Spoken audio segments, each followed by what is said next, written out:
Hi students, स्वागत है आप सभी का भाव्य ऑनलाइन एजुकेशन में। मैं हूं गंगाराम त्रिपाठी। आज आप लोगों को एनसीईआरटी हाई स्कूल के मैथ से एक्सरसाइज 3.1 का क्वेश्चन नंबर चौथा है। जो क्वेश्चन है, निम्नलिखित समीकरण है कि युग्मों में से कौन से युग्म संगत अब्लिक असंगत है। यदि संगत है तो ग्राफी विधि से हल करो।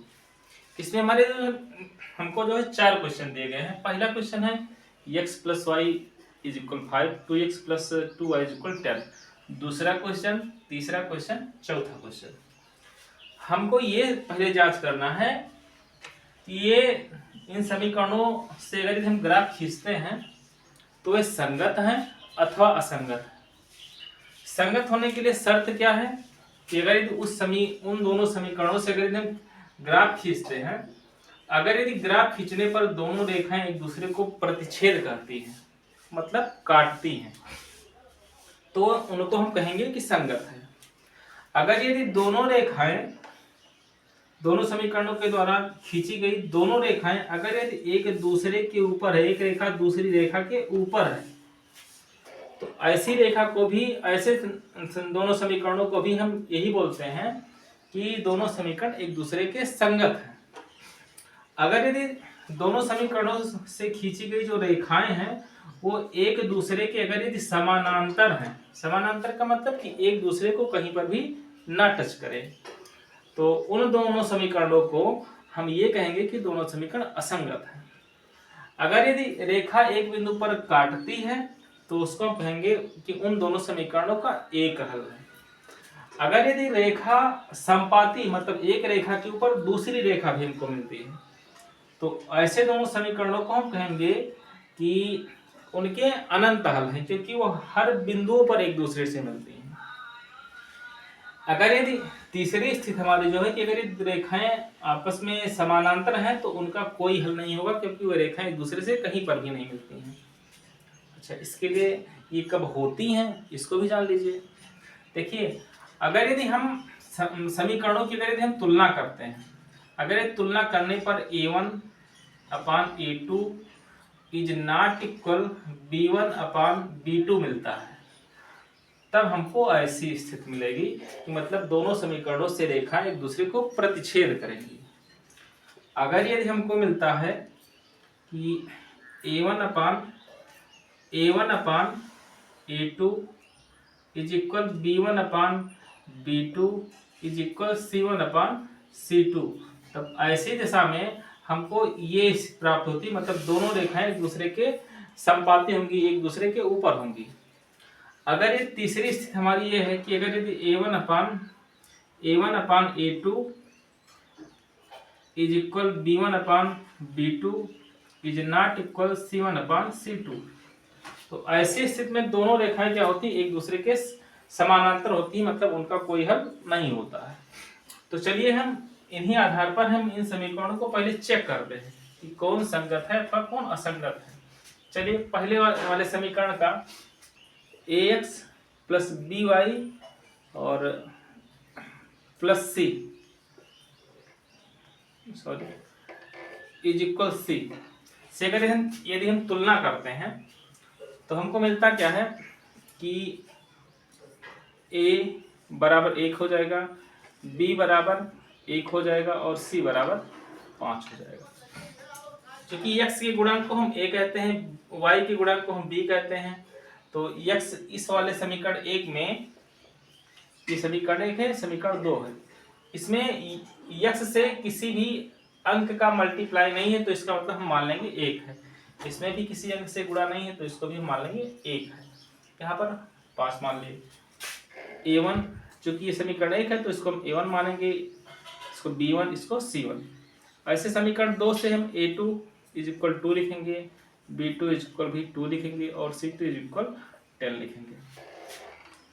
अगर यदि हम इनको a1 upon a2 is equal b1 upon b2 is equal c1 upon c2 में रखते हैं तो हमको मिलेगा 1/2 बराबर 1/2 बराबर 5/10। इसको भी हम कट कर देंगे, 5 एकम 5, 5 दूना 10, तो मतलब हमको मिला 1/2 बराबर 1/2 बराबर 1/2। इस तरह से हमको मिला a1 upon A2 is equal B1 upon B2 is equal C1 upon C2। ऐसी दशा में हमको इन दोनों समीकरणों के जो हल होंगे वो मतलब जो रेखाएं हमको मिलेंगी वो एक दूसरे के संपाती मिलेंगी। और अगर ये संपाती हैं तो इसका मतलब कि दोनों रेखाएं एक दूसरे को जितने भी बिंदु होंगे सभी बिंदुओं पर प्रतिच्छेद करती हैं, मतलब काटती हैं। ऐसी दशा में इस समीकरण के अनंत हल होंगे, और अनंत हल होंगे तो उसको हम क्या कहेंगे, संगत है। यानी ये दोनों समीकरण कैसे हैं, संगत हैं, संगत हैं और अनंत हल होंगे, अनंत हल होंगे। ओके, चलिए हम दूसरा क्वेश्चन में हम चेक करते हैं। देखिए a1 बराबर x का गुणांक कुछ नहीं है तो हम 1 मानेंगे, b1 इज इक्वल y का गुणांक कुछ नहीं है तो हम 1 मानेंगे, चूंकि ये माइनस में है तो इसको -1 लिखेंगे, और c1 का गुणांक 8 रखेंगे। a2 का गुणांक x2 का गुणांक मतलब 3 है, ऐसे b2 इज इक्वल -3 हो जाएगा और c2 इज इक्वल 16 हो जाएगा। इसमें अगर हम इसको रखते हैं तो हो जाएगा 1/3 बराबर -1/-3 बराबर 8/16। चूंकि ये माइनस है तो माइनस कट जाएगा, 8 एकम 8 8 दूनी 16। हमको मिला क्या, 1/3 बराबर 1/3 बराबर 1/2। मतलब a1 upon a2 is equal b1 upon b2 और is not equal c1 upon c2 हमको मिला। ऐसी स्थिति में क्या हो सकता है, ये जो तीसरा नंबर है हमारा, तीसरा नंबर मतलब दोनों रेखाएं कैसी होंगी, समानांतर होंगी। समानांतर होने का मतलब कि ये दोनों रेखाएं एक दूसरे को कहीं पर भी प्रतिच्छेद नहीं करेंगी। इसका मतलब कि ये दोनों रेखाएं ये दोनों समीकरण कैसे होंगे, एक दूसरे के असंगत होंगे, असंगत होंगे। और अगर यदि हल की बात की जाए तो कोई हल नहीं होगा, कोई हल नहीं होगा। ओके, अच्छा एक बात ये भी है, यहाँ पर अनंत हल होंगे, यहाँ पर कोई हल नहीं होगा। देखिए अगर यदि चूंकि ये संगत, इसमें लिखा है कि निम्नलिखित समीकरणों के इनमें से कौन से संगत है, असंगत है। यदि संगत है तो ग्राफीय विधि से हल कीजिए। तो ग्राफीय विधि से हल करने के लिए मतलब इसका हमको ग्राफ खींचना पड़ेगा, ठीक। इसका हमको ग्राफ नहीं खींचना पड़ेगा क्योंकि ये असंगत है। चलिए हम तीसरा क्वेश्चन हम चेक कर लेते हैं। तीसरे क्वेश्चन को चेक करने के लिए हम क्या करते हैं, तो यहां से इरेज कर दे रहे हैं और यहां पर ये बना दे रहे हैं। यहां पर अगर हम चेक करते हैं तो देखिए तीसरे क्वेश्चन के लिए a1 का मान है 2, b1 का मान है 1 और c1 का मान है -6। a2 का मान है 4, b2 का मान है -2 और c2 का मान है -4। इसको भी हम रखेंगे 2/4 बराबर 1/-2 बराबर -6/-4।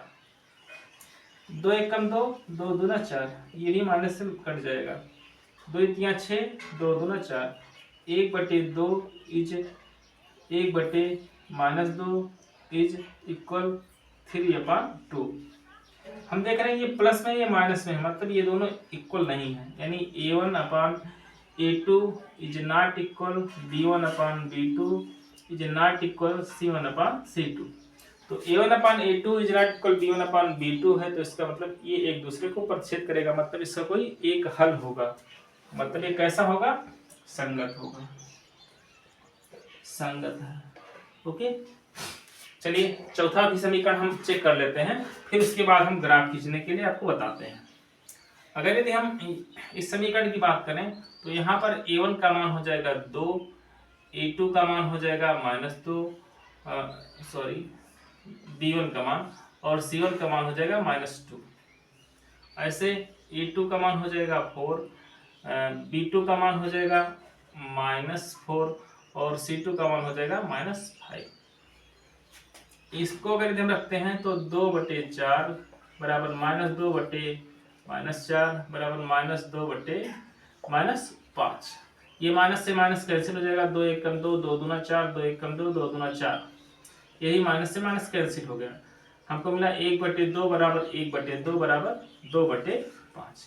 यहाँ पर हमको कैसा मिल रहा है, A1/A2 is equal B1/B2 is not equal C1/C2। तो ऐसी दशा में हमको क्या मिलेगा कि जो दोनों रेखाएं होंगी वो एक दूसरे के समानांतर होंगी, और अगर ये समानांतर होंगी तो इसका मतलब कि ये कैसा होगा, असंगत होगा। ओके, मतलब असंगत होगा, अतः इसका कोई हल नहीं होगा। ऐसी दशा में हम देख रहे हैं कि हमको ग्राफ अगर खींचना है तो हमको पहले क्वेश्चन का ग्राफ खींचना है, बाकी ये दोनों हमको दूसरा और चौथा हमको असंगत मिला है, असंगत मिला था, इसका हमको ग्राफ नहीं खींचना है। तो हम क्या करते हैं कि ये दूसरा क्वेश्चन और चौथे क्वेश्चन को हम मिटा दे रहे हैं, क्योंकि इसका हमको ग्राफ नहीं खींचना, हमको ग्राफ खींचना है किसका, पहले का और तीसरे का। ओके,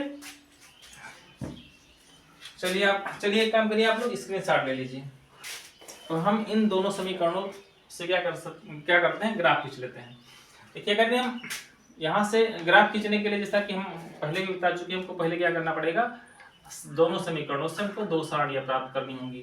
2 सारणियाँ प्राप्त करने के लिए हमको जो है इस तरह से एक सारणी बना लेना होगा, और कम से कम x के भिन्न भिन्न मानों को रख करके हमें y के 2-3 मान भिन्न भिन्न निकालने पड़ेंगे। जैसे हम लिखते हैं यहाँ पर, देखिए समीकरण 1 से, चूंकि समीकरण 1 हमारा क्या है, x + y = 5। अगर यदि x के मान को उस साइड में ले जाए तो हमारा y इक्वल हो जाएगा 5 - x। ध्यान से देखिए, अगर हम x के स्थान पर 0 रखते हैं तो y का मान हमको 5 में से 0 निकालेंगे तो हमको मिल जाएगा 5। अगर यदि हम x के स्थान पर अगर मान लीजिए हम 3 रख देते हैं तो y का मान हमको 5 में से 3 जब हम घटाएंगे तो हमको मिलेगा 2, y का मान 2 मिल गया। अगर यदि हम x का मान 5 रखते हैं तो 5 में से 5 निकालेंगे तो y का मान हमको मिल जाएगा 0। ओके, समीकरण दूसरे से भी हम हल कर लेते हैं, इसको प्राप्त कर लेते हैं, देखते हैं हमको क्या मिलता है। यहाँ पर x y, समीकरण 2 से जब हम समीकरण 2 की बात करेंगे तो हमारा समीकरण 2 क्या है, 2x + 2y = 10। 2 यहाँ से अगर हम कॉमन लेते हैं तो x + y बराबर हो जाएगा हमारा 10। x + y = हमारा क्या हो जाएगा, 10/2, 2 × 2, 2 × 5 10, यानी x + y बराबर हमको मिल गया 5। x + y बराबर 5, x + y बराबर 5 हमको मिल गया। अब हम फिर वही काम करते हैं कि x को अगर उस साइड में ले जाते हैं तो y बराबर हो जाएगा 5 - x, सेम हमको मिल गया। तो चलिए हम यहाँ पर x के भिन्न और अलग अलग मान को रख लेते हैं। अगर यदि हम x के मान को यहाँ पर हम 2 रखते हैं तो देखिए 5 में से 2 निकालेंगे तो y का मान हमको मिल जाएगा 3। अगर यदि हम x के मान को हम 4 रखते हैं तो 5 में से 4 निकालेंगे तो हमको y का मान मिल जाएगा 1। अगर यदि हम x के मान को हम 6 रख देते हैं तो हमको जो y का मान मिलेगा 5 - 6, यानी हमको मिल जाएगा -1। अगर यदि हम इन दोनों समीकरणों की सहायता से अगर हम ग्राफ खींचते हैं तो हमको ग्राफ खींचने के लिए हमको एक चतुर्थांश बनाने की जरूरत पड़ेगी। तो हम इस प्रकार से एक चतुर्थांश बना देते हैं। चतुर्थांश में हम क्या करेंगे, इस जहाँ पर ये दोनों रेखाएं काटेंगे उसको हम कहेंगे मूल बिंदु, जो क्षैतिज रेखा होगी उसको हम x अक्ष कहेंगे, जो ऊर्ध्वाधर रेखा होगी उसको हम y अक्ष कहेंगे। क्योंकि हमको पता है पहले से ही कि हम अगर इसके दाहिने बगल चलते हैं तो हम इस धन चिन्ह के साथ में चलेंगे, मतलब 1 2 3 4 5 6 7। यहाँ इधर चलते हैं तो 1 2 3 4 5 6 7। बाएं बगल में चलेंगे तो -1 -2 -3 -4 -5। नीचे जाएंगे तो -1 -2 -3 -4 -5। अब हम क्या करते हैं, इन बिंदुओं को जो हम डिसाइड कर लेते हैं कहाँ पर ये सब बिंदु हैं। देखिए x का समीकरण 1 से x का मान 0 है और y का मान 5 है, तो x का मान यानी x अक्ष पर हम कुछ नहीं चलेंगे, y अक्ष पर चलेंगे केवल। तो y अक्ष पर हम चलेंगे 5, यानी ये हमारा जो निर्देशांक है वो 0,5 है।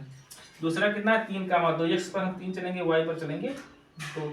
चलिए हमको मिल गया 3,2, ये और ऊपर हो जाएगा।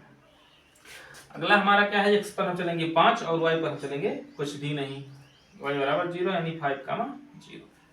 अगर यदि हम इन तीनों बिंदुओं को ऐसे आपस में मिला दें, इन तीनों बिंदुओं को, तो ये तीनों बिंदु एक दूसरे के जो है एक सीधी रेखा में मिलते हैं, तो हमको ये हमारा एक रेखा मिल गया। दूसरे समीकरण से अगर हम इन बिंदुओं को डिसाइड करते हैं कि कहाँ पर है, तो देखिए अगर हम x पर 2 चलते हैं तो y पर हमको चलना पड़ेगा 3, यहाँ पर पहुंच गए। अगर हम x पर 4 चलते हैं तो हमको y पर चलना पड़ेगा 1। अगर हम x पर 6 चलते हैं, x पर 6 जाते हैं तो y पर हमको चलना पड़ेगा नीचे, यानी -1 जाना पड़ेगा। यानी समीकरण 1 से जितने भी बिंदु हमको प्राप्त हुए और समीकरण 2 से जितने भी बिंदु प्राप्त हुए, वे सारे के सारे बिंदु एक ही रेखा पर स्थित है। इसका मतलब क्या है कि ये दोनों समीकरणों से जो प्राप्त रेखाएं हैं वो क्या है, एक दूसरे के संपाती हैं, मतलब एक दूसरे के ऊपर हमको प्राप्त हो रही हैं। चलिए हम तीसरा क्वेश्चन देख लेते हैं जो कि हमको मिला था, संगत है। इससे भी हम क्या करेंगे, ग्राफ खींचेंगे। इसके लिए हम क्या करेंगे, एक अलग अलग 2 सारणियां बनाएंगे। 2 सारणियां कैसे बनाएंगे, देखिए ध्यान से। यहाँ पर भी एक को x दूसरे को y मान लेंगे। यहाँ पर भी हम क्या करेंगे, समीकरण 1 से, देखिए समीकरण 1 हमारा क्या है, 2x + y इज इक्वल, हम क्या कर लेंगे 6 को उस साइड में ले जाएंगे तो प्लस में हो जाएगा 6, 2x को उस साइड में ले जाएंगे तो हमारा y बराबर मिल जाएगा हमको 6 - 2x। अगर हम यहाँ से x के भिन्न भिन्न मान रख करके अगर हम y के मान को ज्ञात करते हैं, तो अगर हम x का मान यहाँ पर हम 0 रखते हैं तो y का मान हमको मिल जाएगा, 6 में से 0 निकालेंगे तो हमको मिल जाएगा, 6 में से 0 निकालेंगे तो 6 ही बचेगा। अगर यदि x के मान को हम 2 रख देते हैं तो ये हो जाएगा 2 दूना 4, तो 6 में से जब हम 4 घटाएंगे तो हमको मिलेगा y का मान 2। अगर हम x के मान को मान लीजिए हम रख देते हैं, यहाँ पर 2 रखे कि 4 रख देते हैं, तो 4 दूना 8, 6 में से 8 निकालेंगे तो हमको मिल जाएगा -2। अब हम क्या करेंगे, समीकरण 2 से भी एक सारणी हम प्राप्त कर लेंगे। समीकरण 2 से चलिए इसकी सारणी प्राप्त कर लेते हैं। यहाँ पर x, यहाँ पर y, समीकरण 2 से, समीकरण 2 से देखिए समीकरण 2 हमारा क्या है, 4x - 2y इज इक्वल, इसको जब उस साइड में ले जाएंगे तो ये हो जाएगा 4x को उस साइड में ले जाते हैं तो 4x इज इक्वल हो जाएगा 4 + 2y, सॉरी अगर यदि हम x को उस साइड में ले जाते हैं तो इधर बचेगा -2y इज इक्वल 4 - 4x। यहाँ पर -2y इज इक्वल, अगर यदि हम यहाँ पर -4 का मान ले लेते हैं तो यहाँ पर बचेगा क्या, -1 हो जाएगा और ये हो जाएगा माइनस से +x। यानी ये माइनस से माइनस हम कैसे कर सकते हैं, 2 एकम 2, 2 दूना 4, तो y बराबर हमारा हो जाएगा 2 से 1 में -1 में मल्टीप्लाई करेंगे तो -2 और 2 से x में मल्टीप्लाई करेंगे तो +x हो जाएगा। यानी हम इसको लिख सकते हैं x = x - 2। अब यहाँ पर भी हम x के भिन्न भिन्न मानों को रख करके हम y के भिन्न भिन्न मान प्राप्त कर सकते हैं। जैसे अगर हम x के मान को हम 0 रख दें, x के मान को 0 रखेंगे हम तो हमको y का मान मिल जाएगा -2। अगर यदि हम x के मान को 2 रख देते हैं, x का मान 2 रखते हैं तो 2 में से जब 2 घटाएंगे तो हमको मिल जाएगा 0। और इस तरह से अगर यदि हम x के मान को हम मान लीजिए 4 रख देते हैं, 4 रख देते हैं तो 4 में से 2 निकालेंगे तो हमको मिल जाएगा 2। इन दोनों सारणी की सहायता से भी हम फिर क्या करेंगे, इसके लिए भी हम एक ग्राफ खींच लेंगे, सेम वैसे बना लेंगे। देखिए यहाँ पर 0, 1, 2, 3, 4, 5, 6, 1, 2, 3, 4, 5, 6, -1, -2, -3, -4, -1, -2, -3, -4। देखिए 0, 6, 0, 6, ये हो गया हमारा 0, 6, 2, 2, 2, 2, 2, 2, 2, 4, -2, 4, -2, ये हो गया 4, -2। अगर यदि हम इन तीनों बिंदुओं को एक मतलब मिलाते हैं तो हमको एक सीधी रेखा प्राप्त होती है। सारणी नंबर 2 से भी हम एक ग्राफ खींच लेते हैं। देखिए पहला क्या होगा हमारा 0, -2, x पर 0, y पर -2, ये हो गया 0, -2, 2, 0, यानी x पर चलेंगे 2 और y पर हम चलेंगे कुछ भी नहीं, यानी ये हमको मिल गया 2,0। अगला हम x पर चलेंगे 4 और y पर चलेंगे 2। ये हो गया, हमको मिल गया 4,2।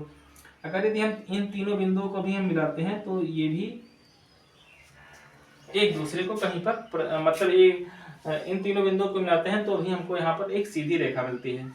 और इस तरह से हम देख रहे हैं कि ये दोनों रेखाएं एक दूसरे को क्या कर रही हैं, प्रतिच्छेद कर रही हैं, एक बिंदु पर प्रतिच्छेद कर रही हैं। इसका मतलब ये है कि इन दोनों समीकरणों की सहायता से अगर हम ग्राफ खींचते हैं तो इन दोनों समीकरणों का जो हल होगा वो एक हल होगा, क्योंकि एक ही बिंदु पर ये दोनों रेखाएं काट रही हैं। ओके, तो शायद आपको क्वेश्चन समझ में आ गया होगा। अगर ये समझ में आया तो अपने दोस्तों के साथ में शेयर करिए, कमेंट करके बताइए अगर कुछ कमियां रह गई हैं तो। ओके, धन्यवाद।